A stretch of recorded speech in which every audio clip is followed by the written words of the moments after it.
Good morning, class. Good morning, ma'am. How are you today? We're good, ma'am. Okay, that's good to hear. Everyone, please stand up and let's pray.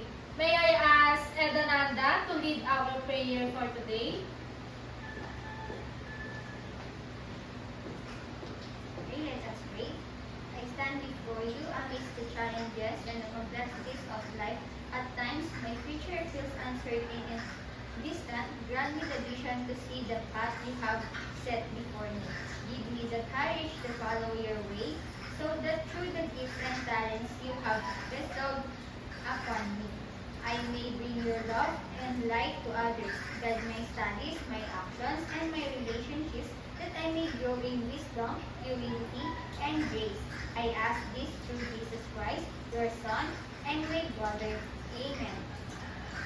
Thank you, Edananda. You may now take your seat. But before we start our lesson, I have prepared an energizer for all of us. Are you ready, class? Yes, ma'am. Better. It's windy. So let us sing all together.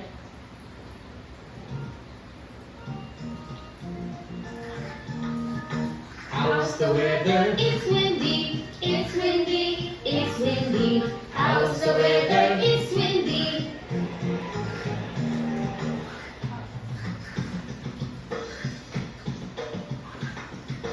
How's the weather? It's rainy. It's rainy. It's rainy. How's the weather? It's rainy.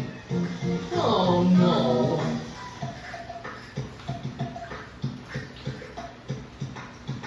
How's the weather? It's sunny. It's sunny. It's sunny. How's the weather? It's sunny. Hooray! Let's play. Okay, class, so let's sing all together this song again and let's be more, and let's give some more energy. So, are you ready to repeat this song again, class? Yes, ma'am. Okay, so let's start again.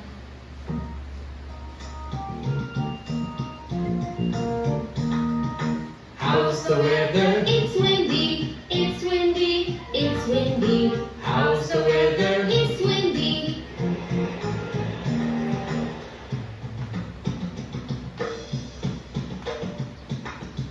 How's the weather? It's rainy. It's rainy. It's rainy. How's the weather? It's rainy. Oh no.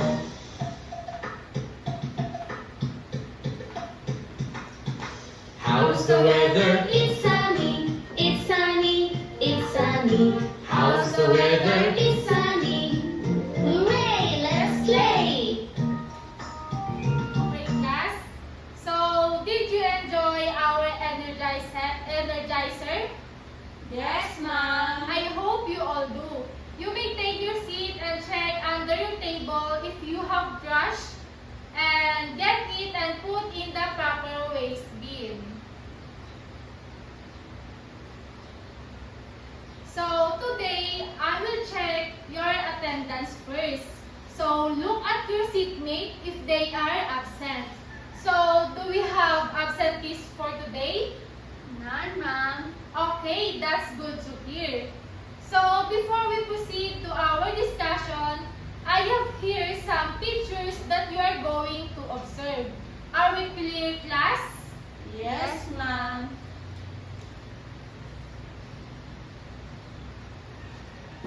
So, you will clap your hands once if the picture is showing an effect of disaster to the people or community. And clap your hands twice if it is not. If it is not showing an effect. Did you understand, class? Yes, ma'am. So, the first picture is this. Correct. How about the second picture? That's right. How about this third picture? Correct. Because a fallen electrical post is showing an effect of a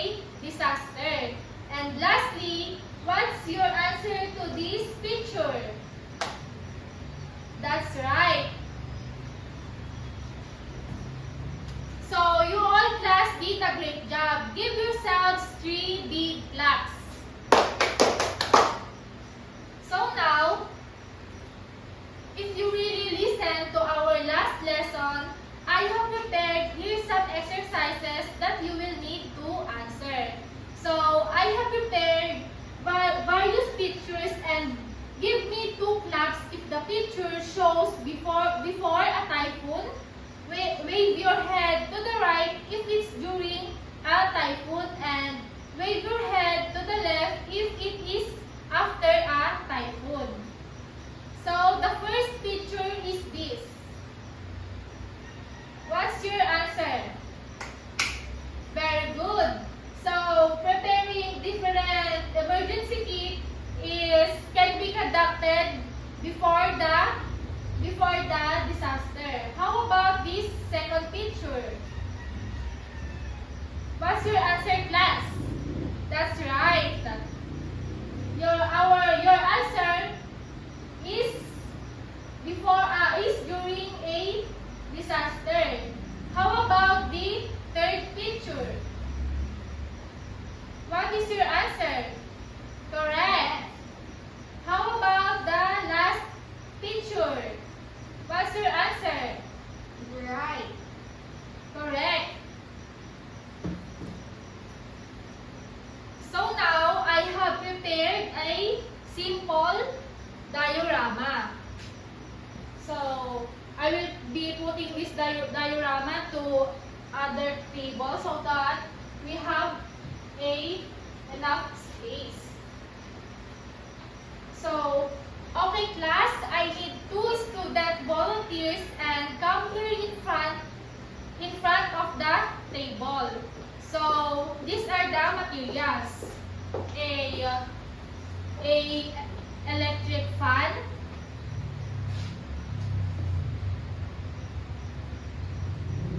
a flashlight, and water.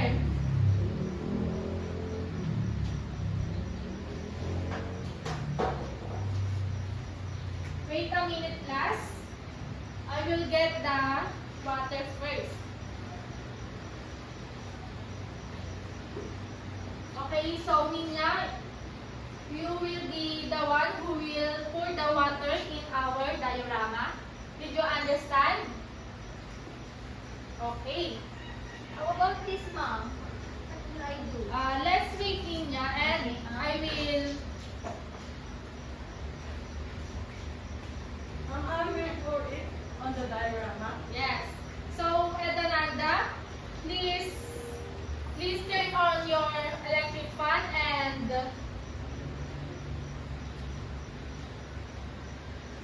make it 100% so that the wind is strong.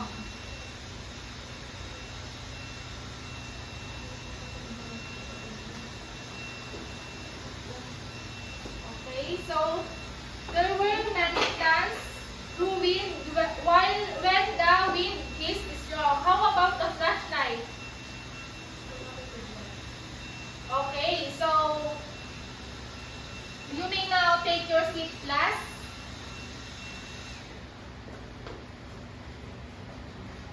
Thank you for your cooperation. So, now, what did you observe to the diorama? Did you already experience the happenings in the diorama, class? Yes, ma'am. So, what do you think the cause of the mess? The cause of the mess is due to the strong wind and rain, ma'am. Correct. So, what do you think the electric fan represents? Yes, Edananda? Ma'am, the strong wind. That's right. How about the water? Yes, Krisha? Ma'am, rain. Correct. How about the flashlight of the cell phone? Yes, Ninya? The lightning fall of the thunderstorm. Very good observation, class. So now I will show some pictures of collapsed electric post, messy environment, and crashes that are cluttered, and then you will have to picture shows. So, are you ready, class? Yes, ma'am.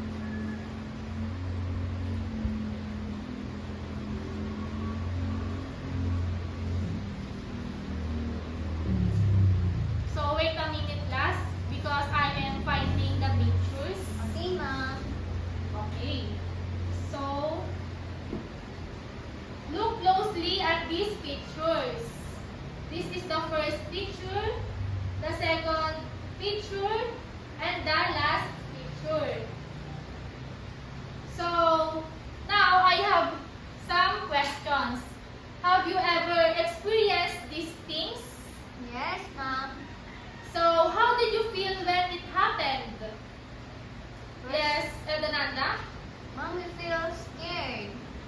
That's right. So, one of the most tragic events are the effects of weather disturbances. So now, before we proceed to our discussion, here are the different guide questions that will be answered during our discussion. So, kindly read the first guide question. Yes, Crystal.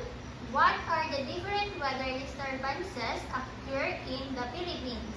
And the number 2 guide question. Yes, Hannah. What should we do when this happens? How about the third guide question? What? Yes, Eda. What are possible effects of these events? And the number 4 and number 5 guide question.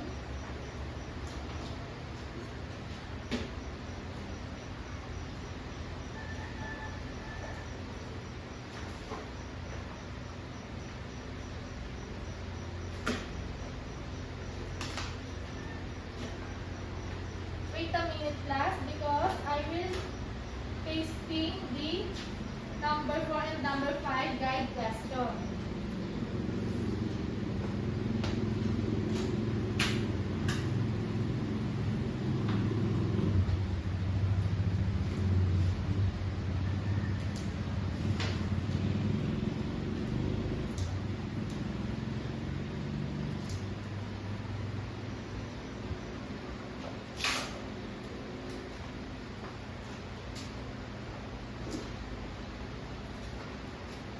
Kindly read the number 4 guide question. Yes, Ella. How can I prepare for this? And the last question is, yes, Tina. What are some practices, rules to stay when it occurs? So those guide questions will be answered during our discussion. So you must be listen carefully. So now, before we begin our experiment or activity, let me first introduce the materials and apparatuses that we will be using today. So, we have used the flashlight of a phone, the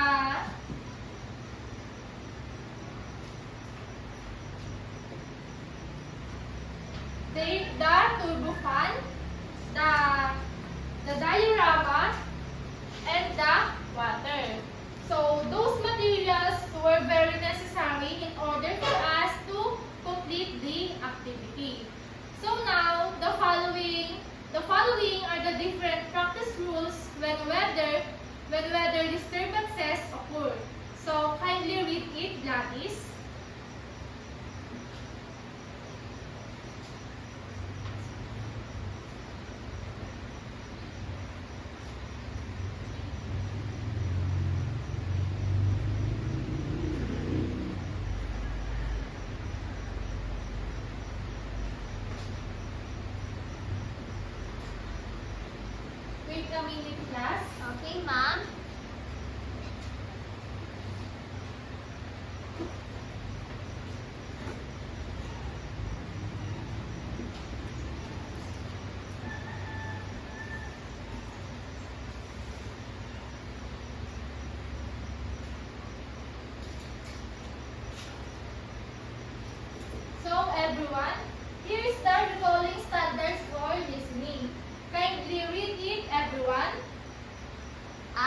questions about the lesson.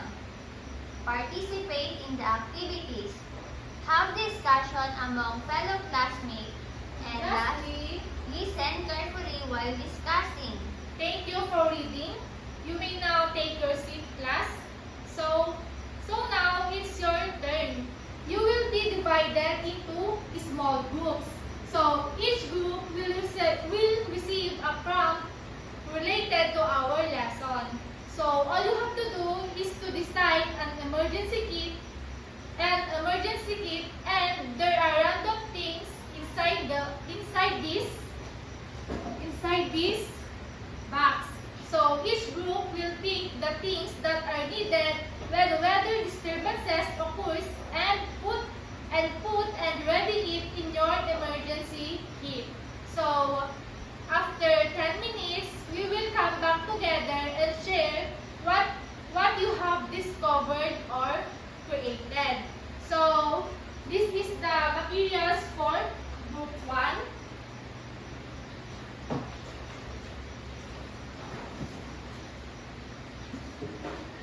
And this is the materials for group 2. So, I will wait 10 minutes to complete your activity. So you have to design an emergency kit and draw different things that you think needed to prepare for an emergency kit. So the group 1 is all members are cooperating.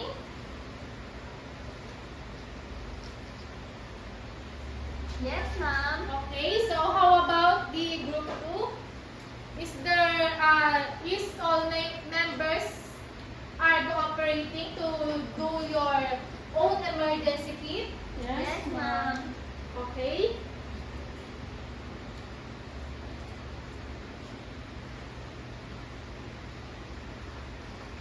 So, if you have questions, you will free to ask me to clarify your question.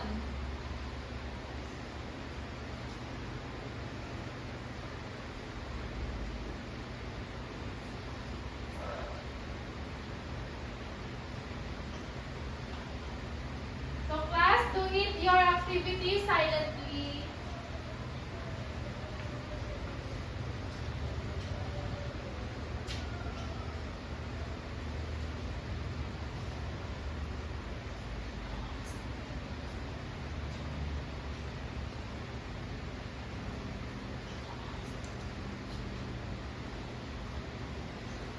You are free to ask me, class, if you have questions. So, are you done, group 1? Not yet, ma'am. Okay, so take your time doing your emergency kit. Ma'am, I have a question. Yes, what is your question, Nina? Ma'am, we will going to present it later. Yes, later on, each group will have a representative and the representative will explain each item that she put in the emergency kit. She will explain what is the importance of this thing in an emergency kit. Okay po, ma'am. So take your time. We still have 2 minutes in conducting your activity.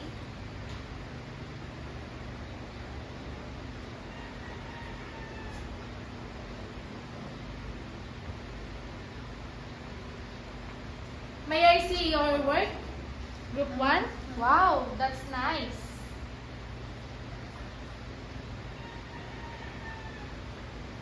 Wow, you have drawn so many items. Very good.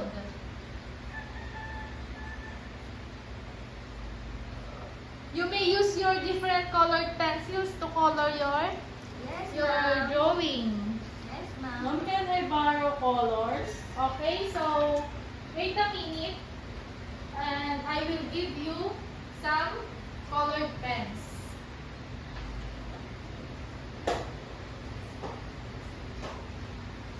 Here are your colored pens, Nina. May I see your work? Thank you, ma'am. Wow, that's nice.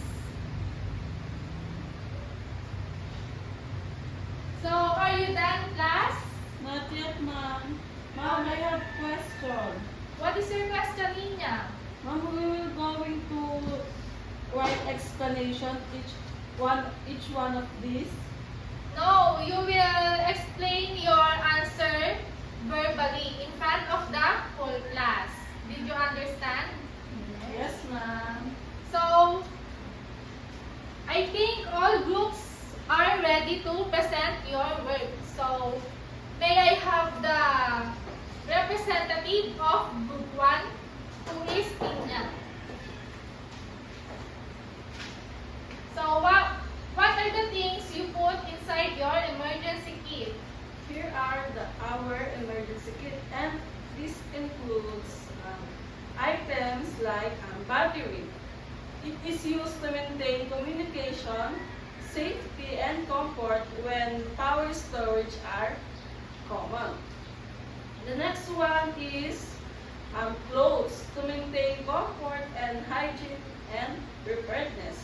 We also prepared important documents to have a copy because there's a possibility that it will lost. The Alright. fourth one that we include is the water and canned foods. It is very important because it will ensure survival and for our health. The other one is flashlight. It is also important. We include match and candles. During calamity, it is important for us to have flashlight. The next one is toiletries. We include this because it is belong to our personal hygiene to prevent any illnesses. The next one is the extra money, of course, because power out and damaged infrastructure are under ATMs and electrical payments. That is very important to have extra money. And for the last one is the emergency kit itself to manage during the unforeseen situation. We will going to put all the materials or the things that we need during the typhoons in our emergency kit. Thank you, Nina. Very good, Group 1. Let's give them 3 big claps. How about the second group? Please come here in front and explain what did you draw? What did you do? What did you draw inside your emergency kit? So this is our emergency kit. So in our emergency kit, we put a power bank which we can use in charging our cell phones or any appliances. And we also put some candles for us to get survive. We need food to eat. And the third one, we will also put flashlight and whistle. So when someone is asking for help, they can use it to call us. And for the fourth one, we put clothes and blankets so we will feel warm when it's cold. And we put water because it is important during any disturbances. And we also put masks so when unexpected volcanic eruption we can use it. And we also, there's another extra water so we can also help others and give them water. And just in case, we also put money because this is important for us to buy things when it's needed. Very good, Group 2. with big claps.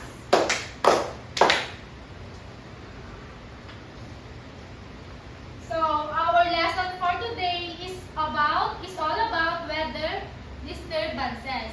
So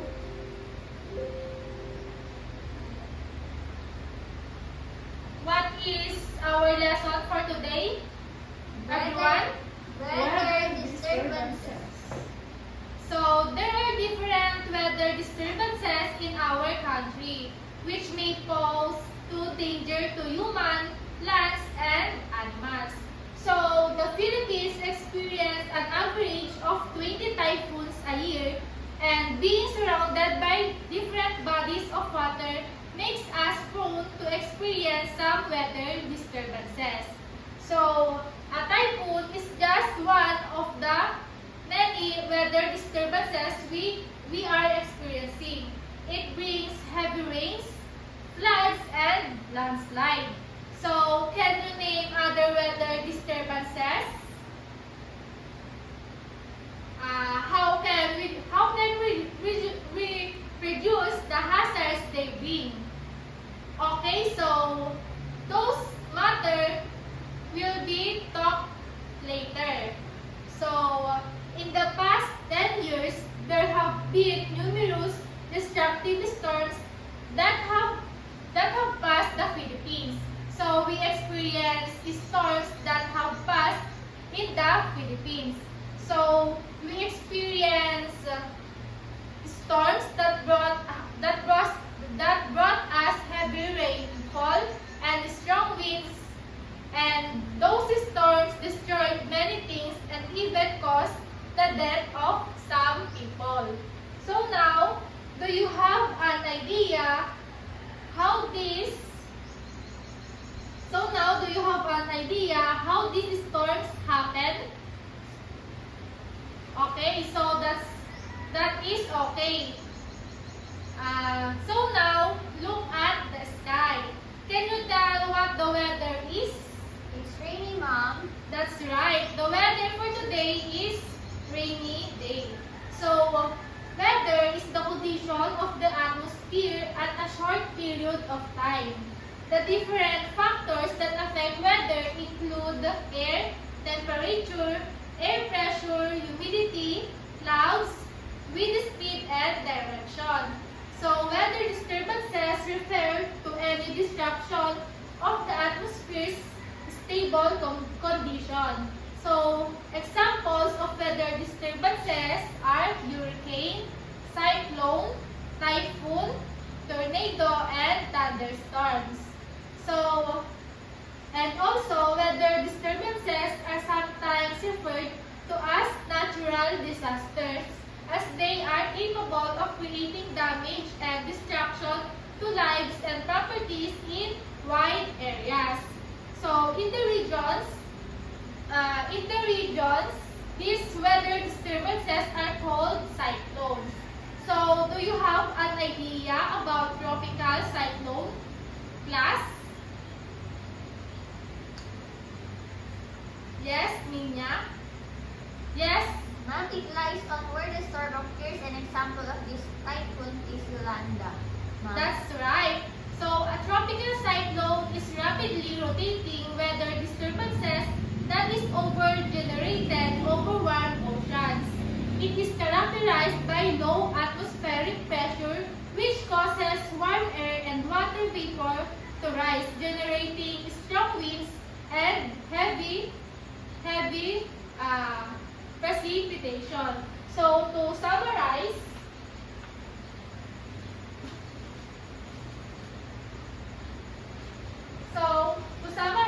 kindly read what is tropical cyclone. Yes, Ninya? Tropical cyclone is characterized by low atmospheric pressure which cause warm air. So, I have a picture or example of a tropical cyclone. So, this is an example of a tropical cyclone. So, now, as you can see, there is a table that summarizes some changes observed in weather before, during, and after the appearance of a cyclone. So, these are the table of a tropical cyclone. Kindly read it. Yes. Yes, Eda.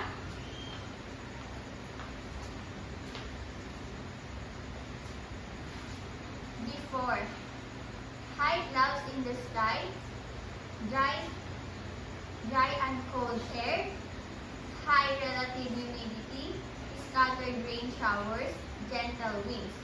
And during dark and cloudy sky, heavy rainfall, strong winds, large waves near the coastline, and last, storm surges.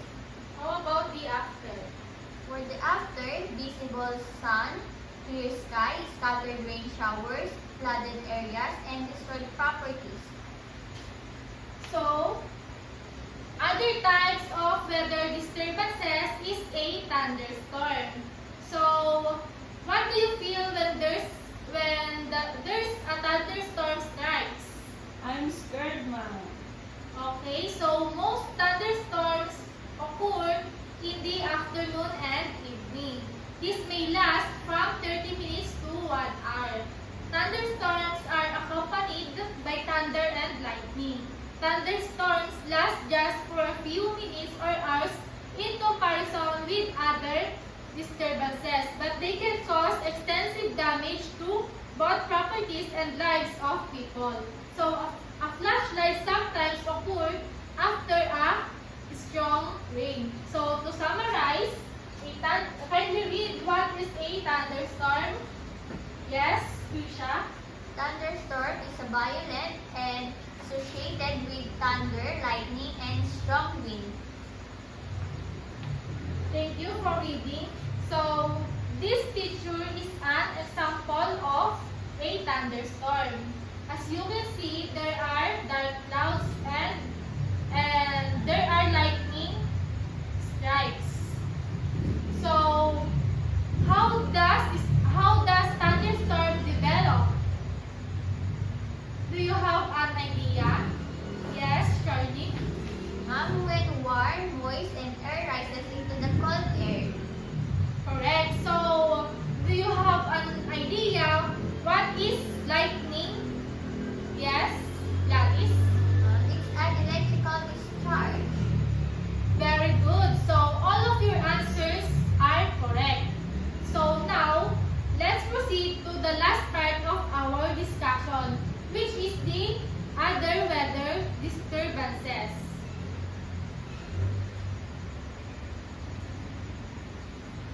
So, now I will show you a picture of the other types of weather disturbances. So, what do you see in this picture? A tornado. That's right. It is a tornado.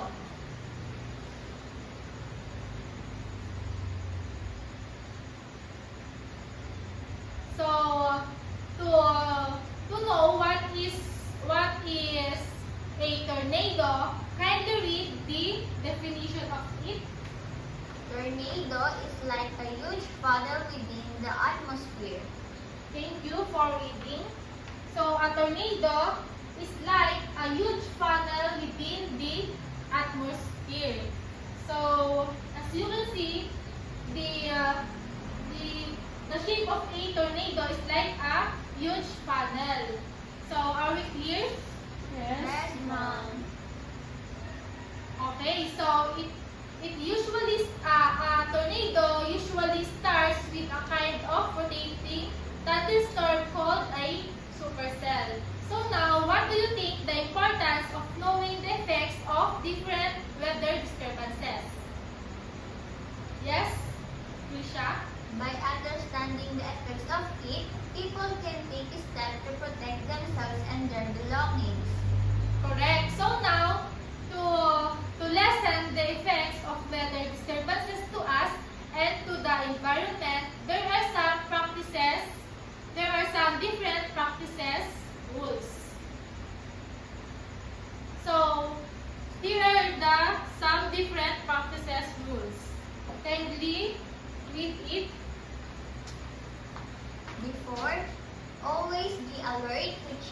weather conditions, listen to radio or television reports for the latest information about the weather, and prepare an emergency kit, have a supply of food, water, matches, candles, and flashlight.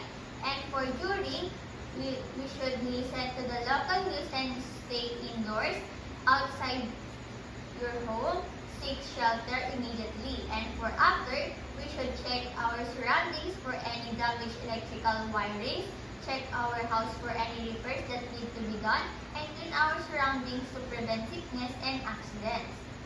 Thank you for reading, Joyce. So, weather disturbances encompassing phenomena such as typhoons, floods, droughts, and extreme temperatures significantly impact of agriculture, economies, and societies, particularly in regions like the Philippines.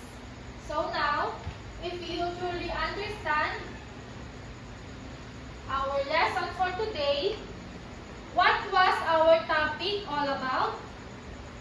Yes, Edda? Ma'am, it's all about weather disturbances. That's right. It was all about the weather disturbances. So, what are the major types of storms? Yes, Ma'am, these are the tropical cyclone, tornado, and thunderstorm. that's right. So, what is a tropical cyclone? Yes, Ma'am, it's a slow pressure area that forms in the tropics over the seas and oceans. that's right. So, how do tropical cyclone develop? Yes, Edda? Ma'am, it is developed when the sea temperature also the air temperature are greater than 26 Celsius. The warm air above is creating a low pressure area. So, now what is a tornado? Yes, Mama, tornado is the most violent storm that occurs on Earth. and how does tornado develop? Ma'am, it is developed when warm, humid air collides with the cold, dry air. And the last type of weather disturbance is a thunderstorm. So, what is a thunderstorm again? Yes, Ma'am, it is a violent short-lived weather disturbance that is always associated with lightning, thunder, dense clouds, heavy or hail, and strong gusty winds. that's right. So, how does thunderstorm develop? Ma'am, Yes. Ma'am, it is developed when warm, moist air rise into the cold air. Good job. So, all of your answers are correct. Give yourselves 3 big claps.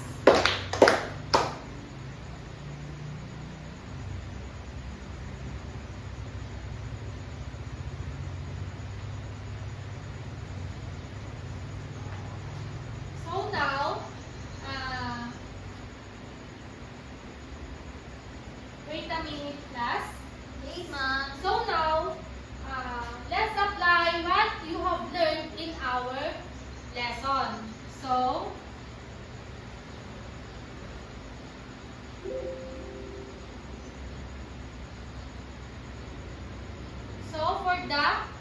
for the application, fill out the chart. Please copy this template as you answer your activity properly. So, there are weather disturbances in column 1, and the second column is the causes, and the third column is the effects. So now, all you have to do is to write the causes of different weather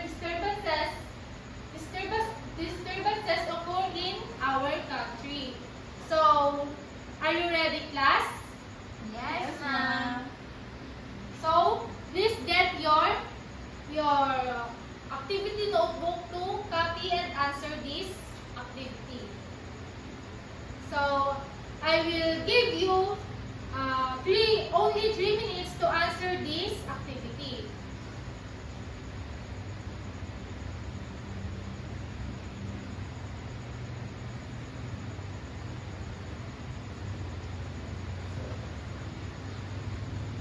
So, if you have clarify it. Ma'am, I have a question. Yes, Tina? Ma'am, how many causes and effect we will how many causes and effect we will going to write in each weather disturbances? You can write as many as you can for the causes and effects of different weather disturbances. Thank you, ma'am.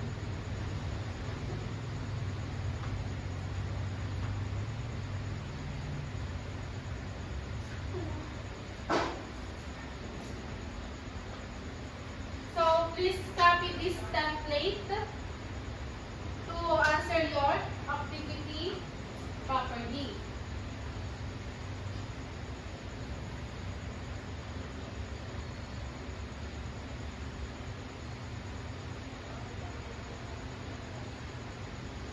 So on our next meeting, if you will have time, I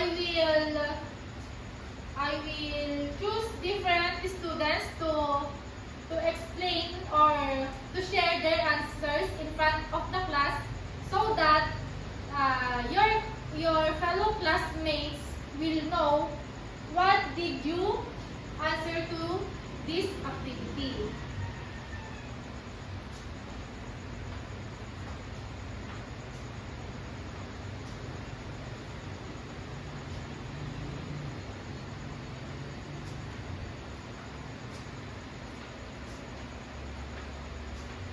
Are you done, class? Not yet, ma'am. Okay, so let's take your time because we will only have 2 minutes left to answer this activity.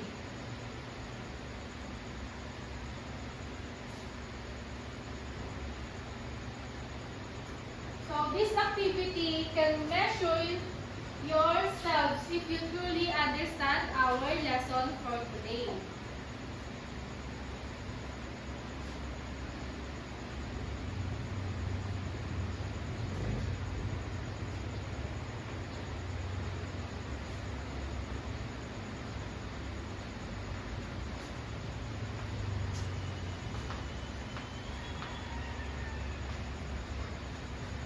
Are you done, class?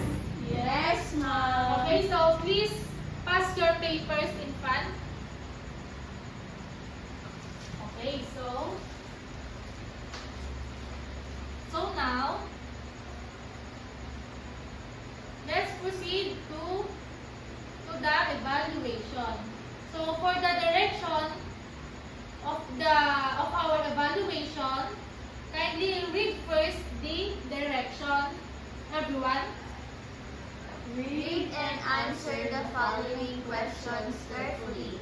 Write your chosen answers on a 1/4 sheet of paper.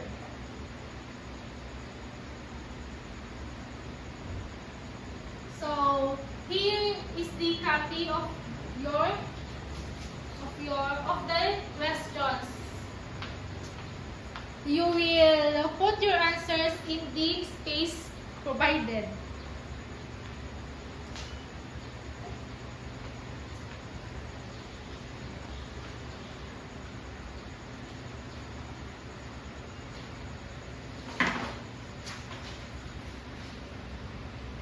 So that activity will help me to know or measure if you really learned to our lesson for today.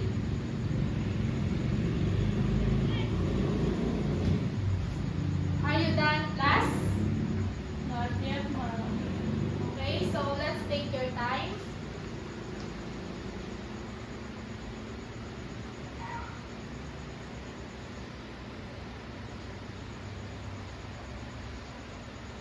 So please ensure that all of your answers are correct because the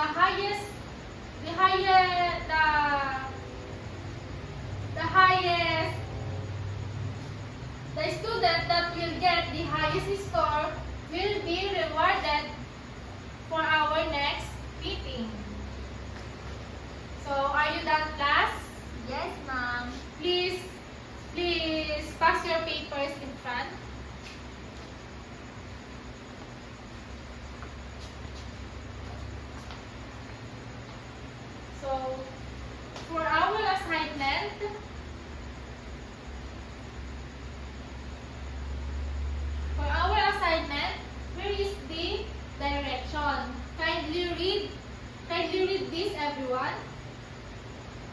and and that there's an upcoming signal number 4 typhoon that affect your locality. list Down the type 5 important things, items that you will prepare in order to survive the hazards and typhoon might be. After, write down why you choose the item. So please get your assignment notebook to copy this assignment.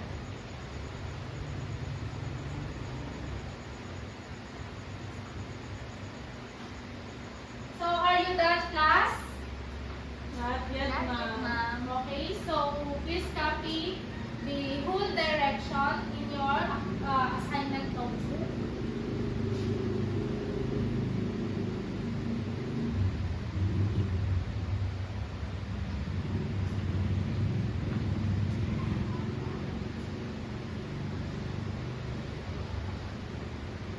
So, I think you are all done copying your assignment. So, I am glad that you have learned our discussion for today.